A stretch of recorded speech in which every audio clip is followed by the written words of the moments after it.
Here I have HTC U12 Plus, and today I'm going to show you how to perform factory reset operation on this device. So firstly you should open settings, then you should go to the system section, then go to reset options and select erase all data factory reset. Then tap reset phone and then erase everything, and after that device will be restarted in about a minute or two.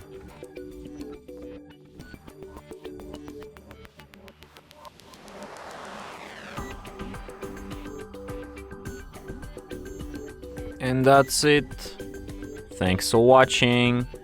If you find this tutorial useful, don't forget to hit that like button and subscribe to our channel.